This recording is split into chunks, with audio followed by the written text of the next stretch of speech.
안녕하세요. 기나긴 시간 액땜을 했던 40대 남자입니다.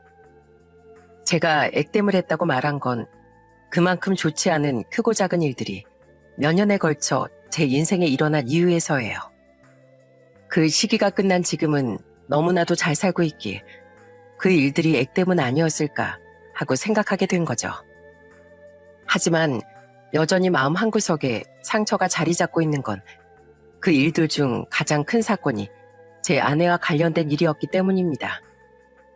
지금부터 그 시절에 대한 이야기를 해볼 테니 부디 잘 들어주시길 바랍니다. 저는 나이 34세 결혼을 했습니다. 아내는 연애 시절부터 참 착하고 여린 사람이었어요. 그리고 마음이 어려서인지 겁도 걱정도 참 많았죠. 수영아, 괜찮아? 잔인한 영화 못 보면 못 본다고 말을 하지. 왜 참고 억지로 봤어? 아우, 이 땀 좀 봐. 미안해. 그냥 오빠가 보고 싶어 하는 것 같길래 미안해서 말을 못했어. 난 있지, 그런 영화 보면 괜히 길거리 지나다니기도 무서워져. 아무리 가상 이야기라지만 현실에도 진짜 저런 사람들이 있을 수도 있잖아. 흉악범이라는 말이 괜히 있겠어? 오빠, 나 아무래도 요새 계속 감기가 안 낫는 게 뭔가 큰 병은 아닐까? 아무래도 큰 병원 가서 검사 받아보는 게 나을까? 내가 보기엔 그냥 감기가 오래 가는 것 같긴 한데 정 불안하면 그렇게 해봐. 근데 수영이 너 저번에도 배가 좀 아프다고 검사 받았는데 결국 변비 때문에 그런 거라고 했잖아. 이번에 느낌이 좋지가 않아. 내가 인터넷에서 찾아봤는데 나처럼 이러다 갑자기 시한부 선고받고 그런 사람들도 많대. 아내는 장 걱정이 참 많았습니다. 아마 상상력이 풍부해서 더 그런 것 같았죠. 뭐든 조심해서 나쁠 건 없으니 저는 그게 아내의 장점이라고도 생각했어요. 전 그렇게 여린 아내를 평생 지켜주고 싶어 청혼을 했던 겁니다. 여보, 어때? 맛있어? 아우 최고야. 역시 찌개는 당신이 끓여준 게 제일 맛있다니까. 내가 결혼하고 나서 제일 돈 아까운 게 점심시간에 한식 사 먹는 거야. 당신이 뛰어난 손맛에 너무 길들여져서. 나 그 정도는 아니거든. 밖에서 그런 소리 하지 마. 괜히 팔불출이라고 욕먹어. 나 팔불출 맞는데 그게 왜 욕이야.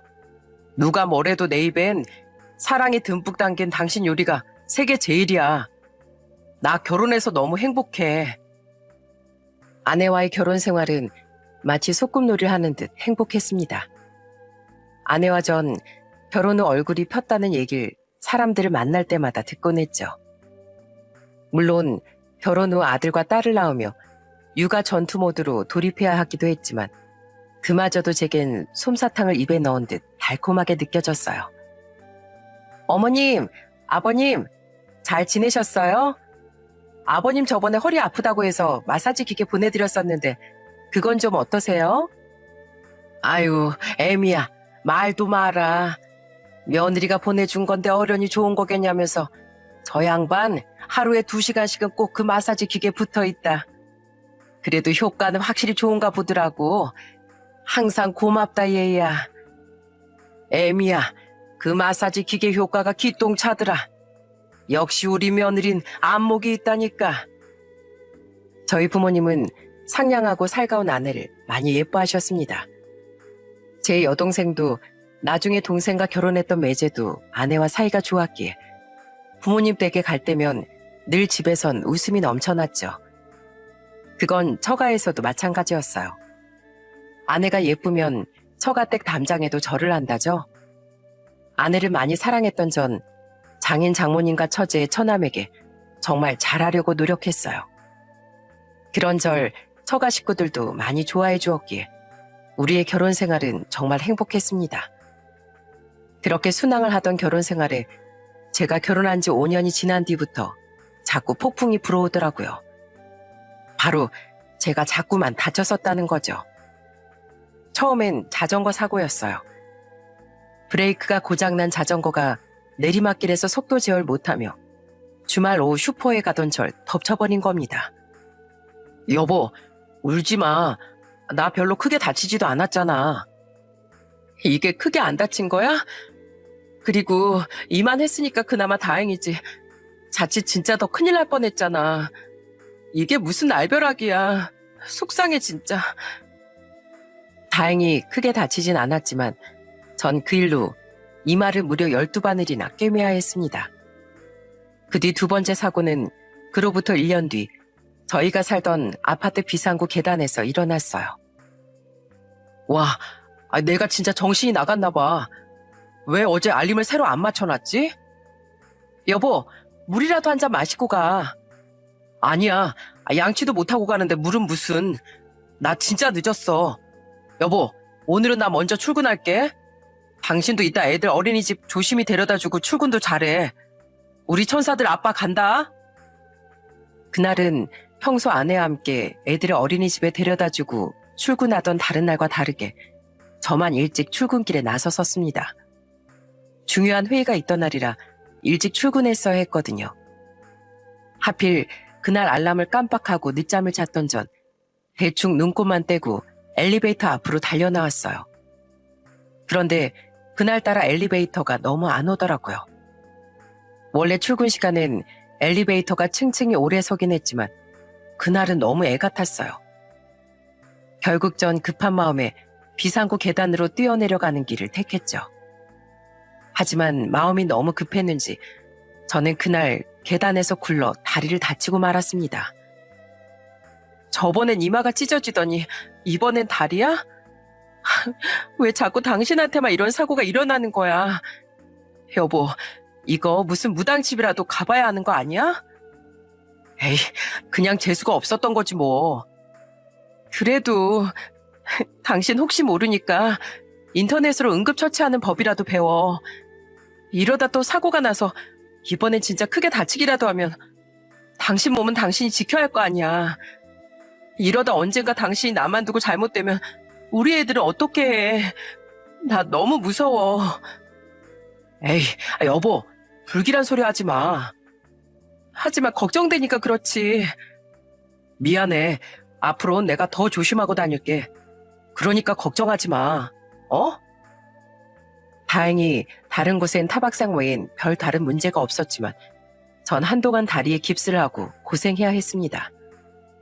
그때 제 몸 다친 거야 그렇다 치는데 걱정 많은 아내에게 겁을 심어준 것 같아 그게 가장 미안하더라고요.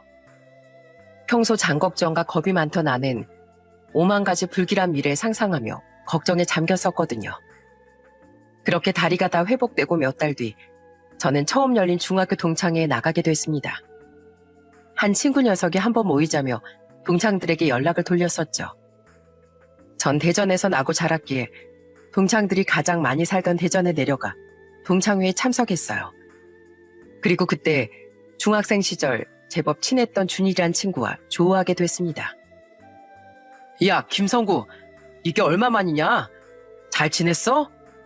넌 어째 어릴 때랑 얼굴이 똑같다? 너 어디 살아? 우와, 준일이 너 진짜 오랜만이다. 너 의사 됐다는 얘긴 들었었는데 잘 살고 있지? 너도 옛날이랑 똑같이 생겼다, 야. 나 서울에 살고 있어. 넌? 그때 대화해보니 반갑게도 준일인 제가 살고 있는 동네에서 멀지 않은 곳에 있던 한 대형 병원의 정형외과 의사로 일하고 있다고 하더군요. 대전이 고향인 우리가 서울에서도 그렇게 가까운 거리에 있었다니 정말 신기하고 반가웠습니다. 우린 가까운 시일 내에 서울에서 다시 만나자고 약속했어요. 서로 곱창을 좋아한다는 이야기에 유명한 곱창집으로 약속 장소도 잡았죠. 하지만 제가 약속 날이 되기도 전에 준일을 만나게 된 건 곱창집이 아닌 준일이의 병원이었어요. 야, 성구가, 내가 진짜 얼마나 놀랐는지 알아? 진짜 너 큰일 날 뻔했어. 놀래켜서 미안하다, 야.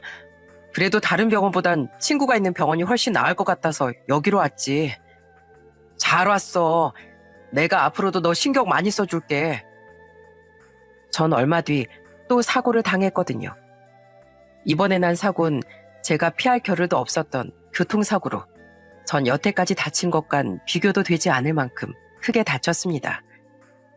그때 전 규모도 크고 무엇보다 준일이가 있었던 그 대형 병원에서 수술을 받고 장기 입원도 하게 됐어요. 그때 아내 또한 준일이를 자주 마주치게 됐죠. 재수 씨, 이 녀석이 자꾸 다쳐서 속이 많이 상하셨죠? 제가 이 녀석 몸은 말끔하게 고쳐드릴 테니까 너무 걱정하지 마세요. 감사해요. 친구분이 의사니까 제가 많이 의지가 되네요. 이 사람이 정말 왜 자꾸 다치는지 너무 불안해 죽겠어요. 진짜 무슨 귀신이라도 씌인 거 아닐까요? 아유, 안 좋은 시기가 겹치면 이럴 수도 있는 거죠. 괜한 걱정 마세요. 그리고 뭐가 걱정이에요? 이렇게 실력 있는 의사 친구가 있는데요. 울지 마세요. 제가 우리 성국이 전보다 200% 튼튼하게 고쳐놓겠습니다. 재수 씨 불안하신 마음 다 이해해요. 아는 제가 또 심지어 크게 다치기까지 하자 많이 무서웠는지 처음엔 정말 많이 울었습니다. 전 그런 아내에게 미안하다며 사과할 수밖에 없었는데 평소 보호자와 환자를 대하는데 익숙했던 준일인 그런 아내를 능숙하게 위로해 주더라고요. 그제야 그나마 마음을 놓는 것 같던 아내를 보며 준일이에게 참 고마웠어요. 제가 입원해 있는 동안 준일인 절 정말 잘 보살펴 주었습니다. 제 아내도 상냥히 위로해 주면서요. 한 번은 준일을 보러 온 준일이 아내분과 인사를 나누기도 했죠. 진즉 문병 한 번은 왔었어야 했는데 제가 너무 늦게 왔죠? 몸은 많이 회복되셨어요? 아유, 아닙니다. 이렇게 와주신 것만 해도 너무 감사하죠. 네, 준일이 덕분에 하루가 다르게 회복되고 있어요. 다행이네요. 저 아내분 성함이 수영 씨라고 했죠? 수영 씨도 정말 옆에서 간병하느라 고생 많이 하셨겠어요. 아니에요. 준일 씨가 많이 도와주셔서 괜찮았어요. 저보다 한 살 많으시다고 들었는데 제가 언니라고 불러도 되죠? 언니, 저희가 준일 씨에게 정말 고마워서 그런데 이 사람 태어나면 꼭 밥 한번 살게요. 그때 아내 또한 재수 씨에게 인사를 하며 제가 태어난 뒤 식사를 대접하고 싶다고 말하더군요. 그리고 우린 정말 몇 달 뒤 제가 퇴원한 뒤에 가족끼리 식사 자리를 가졌어요. 저희 아이 둘과 준일이네 두 아이 모두 다 모여서요. 여보, 애들만 먹이지 말고 당신도 많이 먹어. 자, 여기. 당신 생선 좋아하지? 어머, 준일 씨 너무 자상하시다. 저희랑 비슷할 때 결혼하셨다면서 아직도 아내한테 생선살을 직접 발라주세요? 집사람은 애들 챙기느라 힘드니까 저라도 집사람을 챙기는 거죠. 별거 아니에요. 그래도요, 너무 사랑꾼이시다. 그치, 여보? 그러게, 나도 분발해야겠는데? 사석에서 보니 준일이와 재수씨는 정말 사이가 좋아 보이더군요. 준일인 재수씨도 자신의 아이들도 많이 아끼는 듯 보였죠. 물론 저도 어디 가서 가족 사랑은 빠지지 않는다고 생각했지만 행복하게 사는 친구 녀석의 모습을 보니 괜히 제 마음이 다 훈훈해지더라고요. 우린 부부들끼리 서로를 칭찬하는 말도 많이 했는데 그때 저와 아내는 준일에게 다시 한번 고맙다는 말을 건네기도 했어요. 고맙다 준일아. 네 덕분에 내가 치료받는 내내 마음이 한결 편했어. 아니야. 난 그냥 내 할 일을 다 한 것뿐인데 뭘. 그리고 친구 좋다는 게 이런 거 아니겠냐? 그래도요 준일 씨. 저희 남편 말대로 우리 정말 준일 씨가 있어서 든든했어요. 특히 너무 걱정이 많았던 제게 준일 씨는 정말 큰 의지가 되어주셨어요. 정말 감사해요. 그날 그 자리는 처음부터 끝까지 정말 훈훈하고 즐거웠습니다. 아내와 재수 씨도 성격이 잘 맞았는지 즐거워 보였죠. 비록 재수 씨는 제 아내에게 계속 존댓말을 하고 수영 씨라고 부르긴 했지만 아내는 재수 씨를 계속 언니 언니하고 부르며 친근감을 드러내더라고요. 그날 이후로도 우린 가족끼리 한 번씩 만나 식사도 하고 한 번은 가평으로 1박 2일 동안 여행도 갔습니다. 어릴 적 친했었다고 해도 소식이 끊긴 지 오래였던 저와 준일인 그렇게 다시 인연이 되어 더욱 가까워졌죠. 여보, 나 회사에서 잘렸어. 그렇게 시간이 흐르던 어느 날 아내는 돌연 다니던 회사의 재정 문제로 실직을 했습니다. 제가 퇴원한 지 1년 뒤의 일이었죠. 그 후 아내는 다시 재취업을 하려고 했지만 번번이 실패하고 말았어요. 왜 애들 있는 남자들은 뽑으면서 애들 있는 여잔 뽑기 부담스럽다는 거야. 내가 어리지도 않고 아직 어린애들도 둘이나 있으니까 다들 날 기피해. 물론 내가 학벌이나 특출난 경력이 없긴 하지만 그래도 이건 너무 불공평하잖아. 아내는 애 엄마라고 부당한 대우를 받는 것 같다며 나중엔 펑펑 울기까지 했습니다. 아내 눈물의 이유엔 자존감이 떨어져서도 있었지만 불안정한 미래에 대한 걱정도 있었어요. 당신이 교통사고 나서 입원해 있는 동안 우리 모아둔 돈 많이 까먹었잖아. 당신도 휴직하고 나 혼자 벌이론 생활비가 다 감당이 안 되니까. 근데 겨우 당신 복직하고 숨 돌린다 싶었더니 이제 내가 문제가 됐어. 이렇게 계속 돈만 까먹으면 나중에는 어떡해? 여보, 너무 불안해하지 마. 당신 곧 취업할 수 있어. 그리고 우리 모아둔 돈 그렇게 적지도 않잖아. 당장 먹고 살 걱정해야 할 처지도 아닌데 너무 당신 걱정이 많은 것 같아. 어떻게 걱정을 안 해. 사람 일은 언제 어떻게 될지 모르는 건데. 혹시 이러다가 당신한테 또 사고가 나면? 내가 평생 취업이 안 되면 정말 돈 같은 것 때문에 이런 걱정 안 하고 싶은데 현실은 죄다 돈이잖아.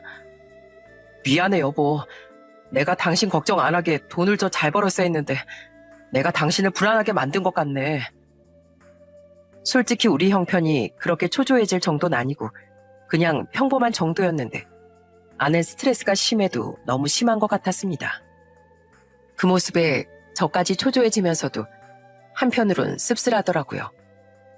애초에 제가 돈을 더 잘 벌었으면 이런 일도 없었을 테니 남자로서 자존심이 상한 거죠. 게다가 아내에게 괜히 미안하기도 한 마음에 저는 퇴근 후엔 대리운전을 시작했습니다. 아내는 그런절 걱정했어요.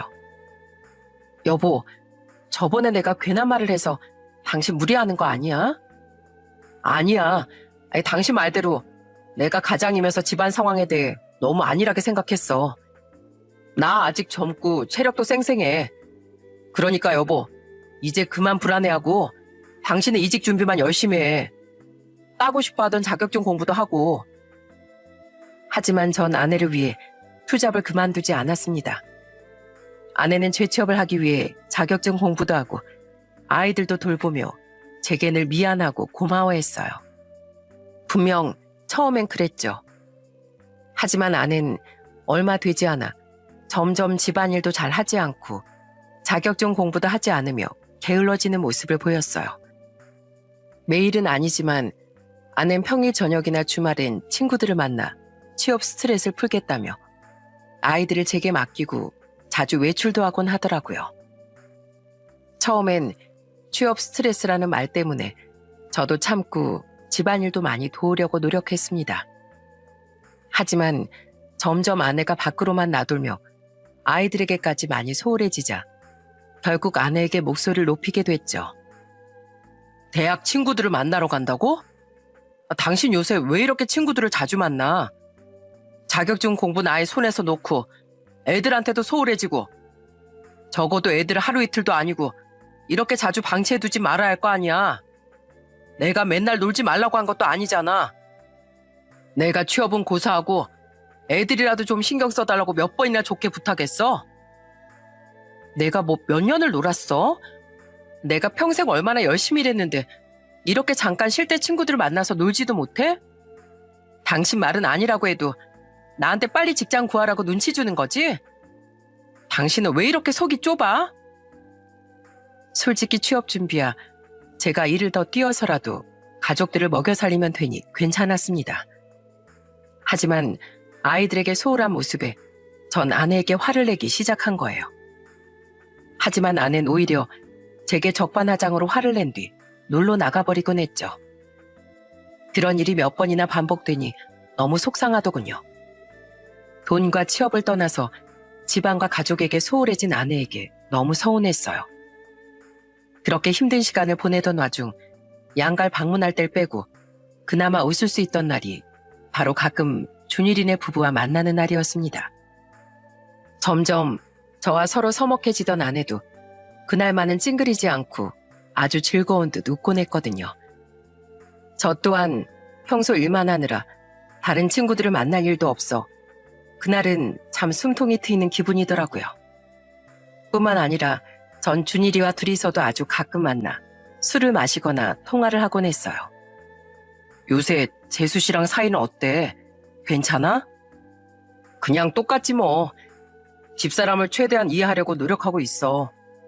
네가 전에 조언해준 대로 워낙 스트레스가 심했으니 도피성으로 노는 데만 집중하고 싶을 수도 있겠다 하고 말이야. 언젠간 다시 돌아오겠지. 그래, 잘 생각했어. 그렇게 부부란 서로 이해해주고 양보하면서 사는 거지 뭐. 처음엔 아내 이야기를 밖에서 하는 건 예의가 아니라고 생각해 참았지만 저도 사람인지라 너무 힘든 마음에 한 번씩 준일이에게 집안일에 대한 고민을 토로했었습니다. 준일이가 먼저 아내와 제 사이의 기류가 전과 다른 것 같다며 무슨 문제가 있는지 물었었거든요. 그때마다 준일이는 절 위로해주며 아내와 제 사이가 개선될 수 있도록 조언을 해주기도 했어요. 그런 준일이의 조언 덕에 전 조금이나마 더 아내를 이해하려 노력할 수 있었죠. 그렇게 시간이 흘러 아내가 실직한 지 거의 1년이 다 되어가던 날이었어요. 그 사이 전 투잡을 하느라 양가에 잘 방문하지 못했었습니다. 방문했던 때가 바로 전 명절이 마지막이었을 정도로요. 그동안 전 가끔 양가 부모님과 통화만 했었는데 언제부턴가 장인 장모님이 제게 냉랭해지시더군요. 처음엔 제 착각인가 싶었는데 두 분은 갈수록 저와 통화를 하기 싫은 티까지 내시더군요. 그래서 그날 전 용기를 내어 대체 왜 이러시는지 이유를 물어봤어요. 이유? 그걸 몰라서 묻나? 됐고, 우린 자네 목소리 듣기 싫으니까 이딴 안부 전화 걸지도 말게. 너무 황당했습니다. 저는 대체 이게 무슨 상황인가 싶어 아내에게 두 분이 왜 이러시는지 물었어요. 그때 아내는 미안한 말투로 이렇게 말하더라고요. 내가 당신이랑 요즘 사이 별로 안 좋다고, 당신이 내가 쉬는 걸 못마땅해 하는 것 같아서 서운하다고 부모님께 하소연했었거든. 그러니까 부모님이 당신한테 화가 잔뜩 나신 거야. 사람이 어쩜 그렇게 옹졸하냐면서 말이야. 뭐? 내가 당신한테 계속 화를 냈던 건 취업 때문이 아니라 애들한테 소홀해서라고 몇 번을 말해. 무슨 이간질도 아니고 왜 말을 그렇게 전해? 그리고 아무리 그렇다고 해도 어떻게 장인 장모님은 내 말은 들어볼 생각도 없이 나한테 이렇게 쌀쌀맞게 굴 수가 있어? 진짜 다들 서운하다 서운해. 아이 몰라. 난 부모님한테 하소연도 못해? 나도 내 입장에서 부모님한테 하소연 좀 할 수도 있지. 어쨌든 시간이 해결해 줄 일이니까 당분간 우리 부모님한테 전화 드리지 마. 드려봤자 반가워도 안 하실 테니까. 정말 아내에게도 장인 장모님께도 너무 서운하더라고요. 정말 기분이 너무 상했습니다. 그래도 평소에 저와 사이가 좋던 분들이니 얼마 뒤에 명절에 뵙고 다시 대화해 봐야겠다 싶었습니다. 그때가 당시 명절이 한 달쯤 남았던 때였거든요. 그런데 한 달 뒤 명절 연휴 전날 아내가 이번 명절엔 양가에 각자 가자고 말하더군요. 뭐? 각자? 애들은 당신이 시댁에 데리고 가. 엄마가 많이 아프시대. 그래서 그냥 나만 조용히 다녀오는 게 나을 것 같아. 장모님이 아프시다고? 그럼 당연히 나도 가야지. 아니야. 엄마가 아직 당신에 대한 마음이 많이 안 좋으신 거 몰라? 아픈데 지금 당신 보면 기분만 더 안 좋아지시지. 그냥 내가 가서 잘 간병해드리고 올게. 굳이 전화드릴 필요도 없어. 당신이 전화하면 엄마도 아빠도 엄마 아파서 속상하실 텐데 더 속만 시끄러우실 거야. 아무리 서운하고 원망스러워도 제 또 다른 부모님 아닙니까? 장모님이 아프시다는 얘기에 저도 처가에 가려고 했어요. 하지만 아내는 그런 저를 말렸죠. 결국 전 찝찝한 마음으로 아내 없이 부모님 댁에 애들을 데리고 갔어요. 부모님께 사정을 설명하고서요. 하지만 명절 내내 계속 장모님이 걱정되더라고요. 서운한 마음이 한가득이긴 했지만 그래도 어른이 아프시다는데 당연한 일 아니겠어요? 연휴 첫날에도 명절 당일에도 저와의 통화에서 아는 장모님이 계속 아프시다고 말하더라고요. 결국 전 뒤늦게라도 가봐야겠다 싶어 연휴 마지막 날 아침 아내에게 다시 전화를 걸었습니다. 여보, 장모님 아직 많이 아프셔? 나 지금 처가로 출발하려고. 아픈 어른을 두고 찾아뵙지도 않는 건 아무리 생각해도 도리가 아닌 것 같아. 뭐? 아니야, 오지 마. 우리 엄마 지금 아파서 당신 봐도 일어날 기운도 없으셔. 어차피 대준이도 어제 자기 처가로 갔고 민영이 일이 있다고 이번에 친정에 아예 오지도 않아서 와봐자 반겨줄 사람도 없어. 수영아, 점심에 소고기 구울 건데 샐러드도 같이 해줄까? 술도 소주랑 맥주 있는데 막걸리 마시고 싶으면 나가서 네 아빠한테 사오라고 할게. 하지만 아는 여전히 극구 절 말리더라고요. 그런데 휴대폰 너머로 장모님의 목소리가 들리지 않겠어요? 딱 들어도 장모님의 목소린 아프기는커녕 굉장히 기운이 넘치시더라고요. 무엇보다 아파서 정신도 없다는 분이 무슨 점심으로 고기를 굽고 술을 찾으신답니까? 하지만 장모님의 목소리가 제게 들린 걸 못 알아챘는지 아는 아무런 대답도 않더군요. 전 이상한 느낌에 우선 모른 척을 했는데 이내 아내는 갑자기 배가 아프다며 전화를 끊어버렸어요. 여보세요? 여보, 왜 말이 없어? 어? 리모컨이 잘못 눌렸는지 갑자기 TV가 켜져서 깜짝 놀랐지 뭐야? 아무 소리 안 들렸어? 나한테는 안 들렸는데? 그래? 아무튼 여보, 엄마도 아빠도 신경 쓰이니까 괜히 오지 마. 알았지? 나 배 아파서 화장실 가야 할 것 같아. 끊는다. 그렇게 전화를 끊고 나니 더욱 느낌이 이상했습니다. 아무리 생각해도 아픈 것 같지 않던 장모님의 목소리와 계속 저를 오지 못하게 하는 아내의 태도가요. 결국 전 굉장히 싸한 느낌에 아이들을 부모님 댁에 잠시 맡기고 논산 시골에 있던 처가로 출발했어요. 그렇게 처가 앞에 도착한 전 차를 처가의 담장 앞에 세워놓고 대문 안 마당으로 들어섰습니다. 들어가 보니 처가의 현관문은 평소처럼 살짝 열려있더군요. 장인 장모님은 평소 중문은 닫되 현관문은 자주 살짝 열어놓으셨거든요. 저는 열린 문 안으로 조심스레 들어섰습니다. 그런데 분명 처남은 자신의 처가로 갔다고 했건만 집안에서 웬 남자 목소리가 들리더라고요. 그리고 그 남자의 말을 선명하게 듣게 된 전 큰 충격을 받고 말았습니다. 장인어른, 장모님, 이 새 사위가 큰절 한번 올리겠습니다. 사위라니 이게 무슨 말이랍니까? 처젠 결혼을 하지도 않았고 저는 여기 있는데 대체 처가의 사위가 또 누가 있단 말인가요? 저는 그 남자의 말에 기겁해서 중문을 열어젖히고 거실로 들어섰어요. 그리고 그곳에서 장인 장모님에게 큰절을 하며 엉거주춤하게 서 있던 남자를 보고 제 두 눈을 의심하고 말았죠. 야, 서준일, 네가 대체 왜 여기 있어? 성구가. 그건 바로 제 친구 준일이었습니다.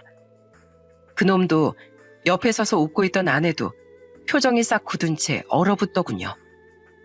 저는 그 믿지 못할 광경에 소리를 빽 질렀어요. 너희들 지금 뭐 하는 거야? 뭐? 사위? 니네들 바람났었냐?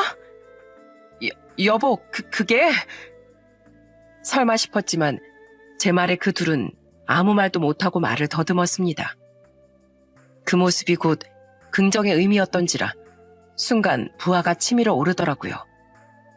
저는 분노를 참지 못하고 옆에 있던 과일상을 뒤집어 엎어버렸어요. 그리곤 그 둘의 뒷덜미를 양손으로 잡고 마당으로 끌어내버렸죠. 아이고, 수영아, 준일군. 장인 장모님은 경악하며 저를 따라 나오시더군요. 그리곤 장모님은 오히려 제게 화를 내기 시작했어요. 자네, 이게 무슨 짓이야? 장모님이야말로 뭐하는 짓이세요? 뭐요? 새 사위? 어떻게 멀쩡히 제가 있는데 새 사위 인사를 받을 생각을 하세요? 자네야말로 바람난 여자네 집에 간다고 우리 애한테 명절도 각자 세자고 했다며? 예?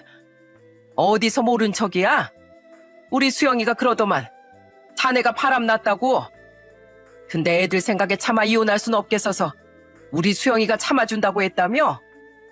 자넨 그런 우리 딸한테 고마운 줄도 모르고 그 뒤로도 지금껏 거의 1년간 대놓고 바람을 피우고 살았다지? 우리 수영이가 하도 열이 받아서 이 젊은이랑 맞바람까지 피웠는데도 마음대로 하라고 했다며? 우리 수영이가 얼마나 속이 상했으면 맞바람까지 피웠겠나? 수영이가 그동안 우리 앞에선 우리가 속상해할까봐 자네 일을 말도 못하고 애가 그동안 얼마나 힘들었겠어. 뒤늦게 몇 달 전에 수영이가 털어놓은 얘기를 듣고 우린 정말 억장이 무너졌네.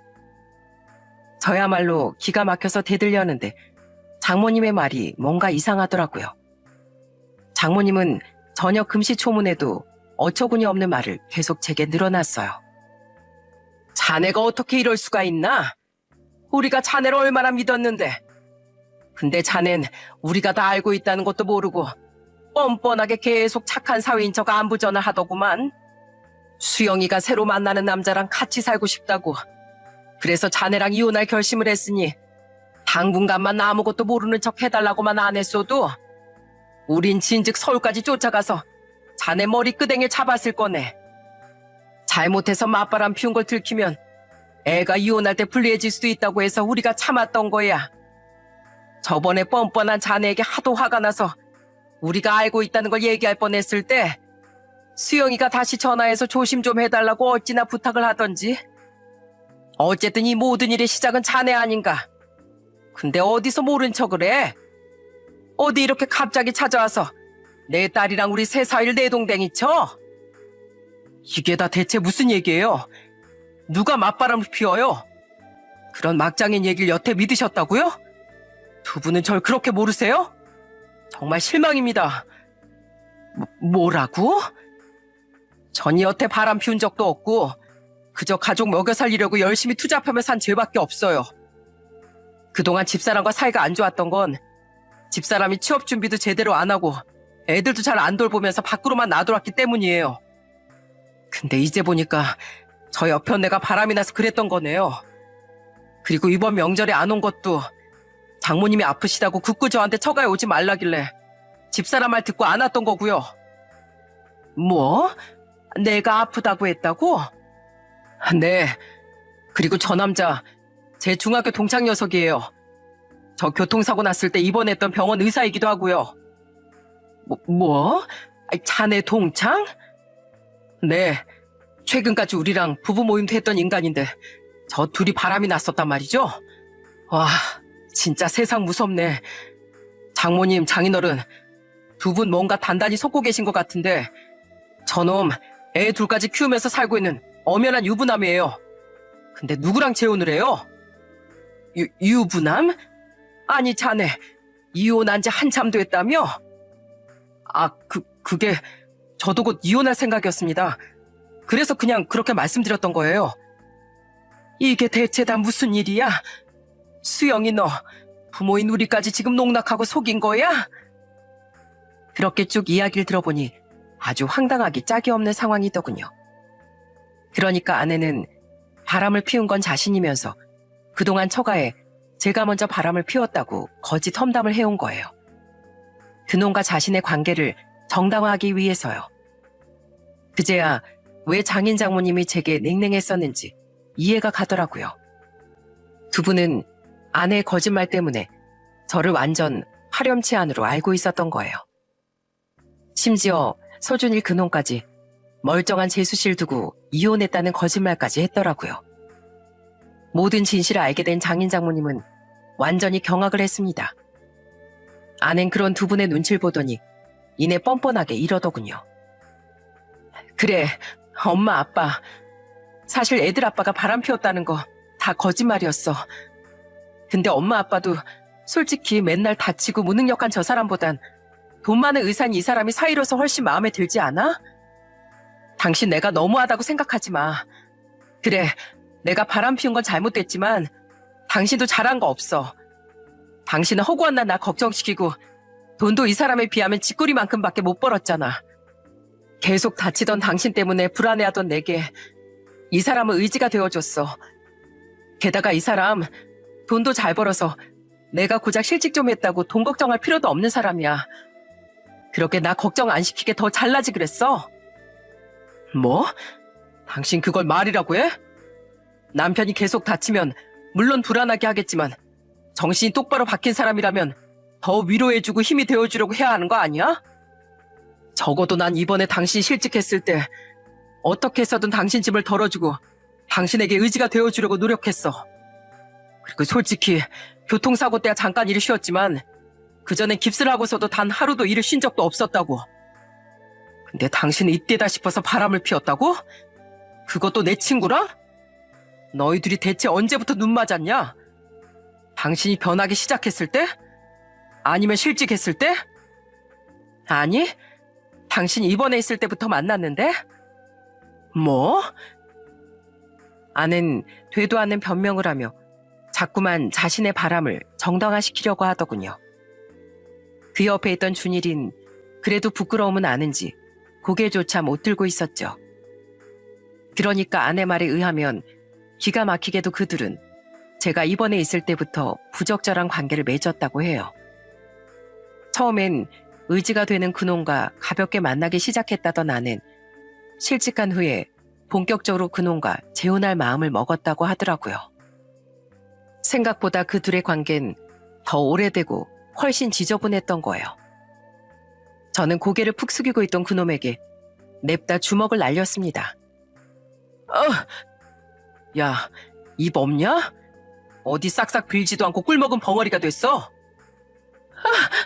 준일씨, 당신 야만이냐? 어디서 함부로 주먹을 써?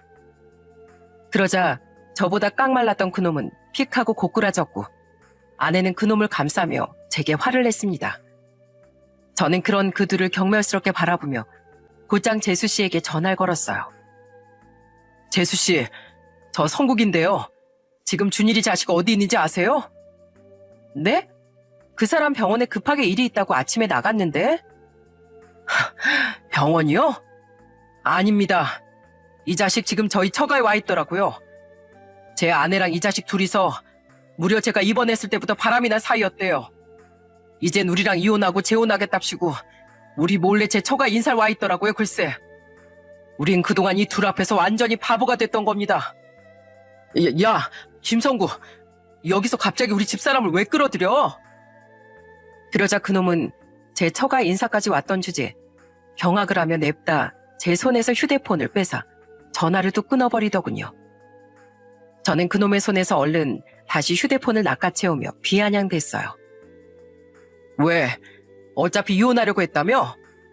그럼 재수씨한테 네 더러운 짓거리를 숨기고 이혼하려고 했냐?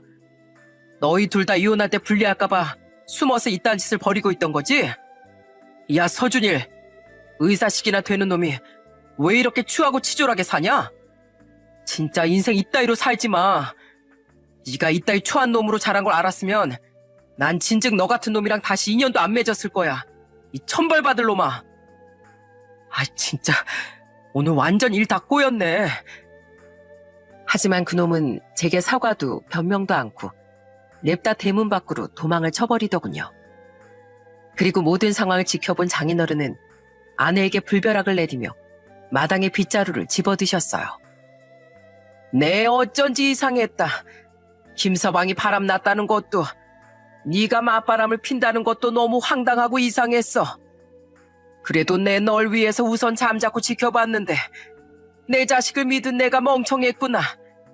감히 부모까지 속이고 이딴 겁없는 짓을 해? 내가 널 안 때리고 오냐오냐 키웠더니만 간이 아주 배 밖으로 나왔지? 오늘 어디 한번 내가 혼쭐을 내주마. 아빠, 아파, 아프다고. 에휴, 내가 자식을 잘못 키웠구나. 김서방, 우리가 나이가 들어서 그런지 너무 어리석었네. 정말 미안하네. 장인어른은 빗자루로 아내를 비 오는 날 먼지 날 정도로 혼쭐 내셨습니다. 장모님은 그 옆에서 통곡을 하다 제게 눈물로 사과를 하셨죠. 아내를 흠씬 두들겨준 장인어른도 이내 제게 사과를 하셨지만 저는 원망스럽게 대답했어요.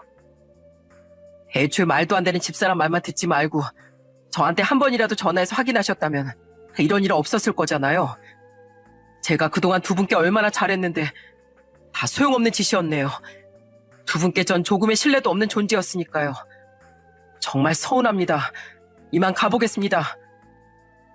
장인 장모님은 제게 미안해서 어쩔 줄을 모르고 아내는 만신창이가 되어 엉엉 울고 있었어요.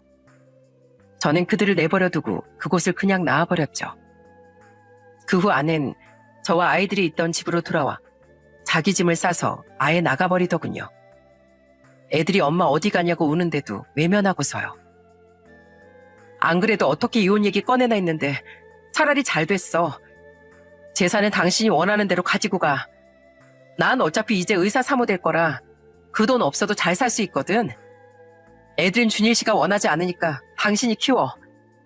나 부모님이 호적에서 파버린다고 하거든. 부모님한테도 절연당한 마당에 애들이 대수겠어? 내 인생은 이제 준일 씨한테 올인할 거야.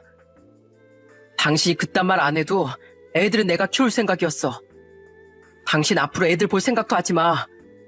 당신이 이 핑계 저 핑계 댔지만 결국엔 돈 욕심 앞에 눈이 멀었던 거야. 편하게 살고 싶다는 그 욕심. 아무리 욕심에 눈이 멀어도 사람이 정돈 지켰어야지. 결국 돈 앞에서 자식도 남편도 다 버리고 나서 당신이 얼마나 잘 살 수 있을까? 당신은 분명 나중에 피눈물 흘리면서 땅을 치고 후회할 거야. 그래, 알겠어. 그러든 말든 내가 알아서 할 테니까 당신은 평생 그 박봉 가지고 잘 먹고 잘 살아. 그 착했던 사람이 왜 이렇게 변해버린 건지 정말 서글프더군요. 그날 아내가 어디로 갔는지 제가 알 바는 아니었어요. 아마 숙소를 잡고 머물거나 임시 거처를 구하지 않았을까 생각했지만 신경 끄기로 했죠. 저는 우선 다음 날엔 놀란 아이들을 달래느라 하루를 다 썼습니다. 그리고 또 그 다음 날엔 그놈의 병원을 찾아가 뒤집어 엎어버렸습니다. 의사란 인간이 환자 보호자랑 바람이 난다는 게 말이나 됩니까? 대체 그런 인간한테 누가 무서워서 자기 아내를 진료받게 하겠어요? 아니, 애초에 그런 속이 시커먼 인간에게 누가 자기 몸을 믿고 맡긴답니까? 그 인간 당장 어떻게든 처분해주세요. 안 그러면 이거 신문사에 제보도 해버릴 거예요. 죄송합니다. 정말 죄송합니다. 안 그래도 어젠 서준이 선생 아내분이 병원에 찾아와 사장님처럼 항의를 하셨었어요. 저희가 이 문제는 확실히 처리하겠으니 제발 좀 나가주세요. 더 웃긴 건 전날 이미 재수 씨가 찾아와 병원을 엎어버렸다는 거예요. 재수 씨에게 전화를 해보니 그놈 또한 결국 집을 나가버렸다고 하더라고요. 아마 제 아내와 함께 있으려 나간 거겠죠. 이후 그놈은 결국 그 병원에서 잘렸습니다. 보호자들과 환자들의 민원에 병원 측에선 아예 그놈의 퇴출을 결정한 거예요. 그 뒤로 재수 씨와 작별 인사를 하며 듣기로 그놈은 어찌저찌 서울 내 작은 병원에 다시 일자리를 구했다고 하긴 하더라고요. 복수심에 사로잡혀 계속 그놈에게 신경 쓰고 살기엔 제 인생이 아까워 그 뒤 저는 그놈에게 신경을 껐습니다. 저는 아이들의 양육권과 다달이 양육비까지 받기로 합의한 뒤 아내와 이혼을 했어요. 그런데 아주 황당하고 통쾌한 게 뭔지 아십니까? 아내는 제게 웬만한 재산까지 다 넘기며 저와 이혼을 마무리했지만 서준일 그놈은 이혼 숙려 기간 동안 마음을 받고 갑자기 재수 씨에게 돌아갔다는 거예요. 저는 그 사실을 이혼 직후 전처에게 걸려온 전화로 인해 알게 됐어요. 여보, 나 완전히 낙동강 오리알 됐어. 그 자식 언젠 나밖에 없다고 해놓고 갑자기 자기 아내랑 애들이 보고 싶다면서 날 차버렸어. 같이 지내던 월세집도 부동산에 다시 내놓고 막상 나랑 같이 살아보니까 역시 자기 진짜 사랑은 자기 아내인 걸 깨달았다나? 그럴 거면 내 인생 망치기 전에 그랬어야지. 그놈이 돌아가서 싹싹 빌었다고 받아주는 그 여자는 또 뭐야? 자존심도 없는 거야? 서준일 그놈이 그랬다고? 이야, 그놈도 정말 어마어마한 쓰레기구만. 근데 그걸 왜 나한테 전화해서 얘기하는 거야? 난 또 애들 얘긴 줄 알고 왜 전화했나 싶어 받았네. 뭐, 나 속 시원해지라고 일부러 얘기해 주는 거야? 아니, 여보. 그게 아니고 사실 나도 당신한테 사과하려고 전화했어. 여보, 그 여자도 그놈 다시 받아줬는데 당신은 그 여자랑은 비교도 안 되게 나 좋아했었잖아. 나 앞으로는 정말 쓸데없는 생각 안 하고 당신만 보고 살 테니까 당신도 나 한 번만 받아주면 안 돼? 나 부모님한테도 절연당하고 진짜 완전 외톨이 되게 생겼어. 돈도 없고 이젠 진짜 나한테 당신밖에 없어. 뭐 잘못 드셨어요? 나한테 재수씨 같은 아량 따윈 없어. 어디 그동안 사과 한마디 없다가 이제 와서 매달려? 전에 내가 한 말 기억하지? 2번 다시 애들 앞에 나타나지도 말라고 말이야. 역시 죄 짓는 인간치고 잘 사는 인간 하나도 못 봤어. 아주 통쾌하다 통쾌해. 난 당신한테 남은 건 악감정밖에 없으니까 헛꿈 꾸지 말고 앞으로 애들 양육비나 따박따박 잘 보내. 알았어? 큰 소리를 뻥뻥 치고 이혼한 아는 결국 그놈에게 차이고 말았습니다. 그렇게 낙동강 오리알이 된 아내와 이혼한 지도 벌써 2년이 지났네요. 저는 지금 아이들을 혼자 키우며 아주 잘 살고 있습니다. 그 1년간 또 다치기는커녕 저는 지금 너무 건강이 쌩쌩 넘쳐서 탈이에요. 저는 몇 달 전에 승진도 했고 1등, 2등처럼 그리 큰 금액은 아니지만 복권도 한번 당첨이 됐었어요. 인사말에도 말했듯 이렇게 말하긴 그렇지만 그동안 다치고 이혼까지 한 게 훗날을 위한 액땜을 한 것처럼 정말 느껴지더라고요. 뭐 진짜 액땜을 한 건지 아닌진 하늘만 아는 일이겠죠? 서준일 그놈이 어떻게 살고 있는진 알지 못합니다. 제가 소문을 쫙 내놔서 그놈은 동창들에게도 실컷 욕을 먹고 그 후론 모습을 드러내지 못했거든요. 아마 재수씨에게 찍소리도 하지 못하고 납작 엎드려서 살고 있지 않을까 싶네요. 그리고 지금 전처는 애들 양육비를 보내기 위해 공장에 다니고 있다고 하더라고요. 여전히 제게 미안해하며 가끔 안부 연락을 하던 처남이 말해줬죠. 장인 장모님은 아직도 괘씸하다며 전처를 보고 살고 있지 않고 그나마 처제와 처남만 전처와 생사 정도만 확인하며 산다고 하더라고요. 저희 누나 아직도 밤마다 물 떠놓고 그 자식 저주하면서 산대요. 자기 인생을 망친 배신자라면서요. 이런 처남의 이야기를 들으니 전처가 참 한심하다고 생각했습니다. 자신의 인생을 망친 건 자기 자신이라는 걸 아직도 받아들이고 있지 못한 것 같아서요. 전 이젠 한때는 제게 행복을 안겨주었던 전철 가슴 깊숙이 묻고 앞으론 우리 아이들만 생각하며 든든한 아빠로서 살아가려고 합니다. 제 전처는 이렇듯 과한 욕심을 부리다 결국 초라한 현재를 살아가게 됐습니다. 물론 사람은 누구든 욕심이 있고 욕심을 부릴 수도 있어요. 욕심은 사람을 성공하게 만드는 좋은 계기가 되기도 하듯 무조건 나쁜 것만은 아니죠.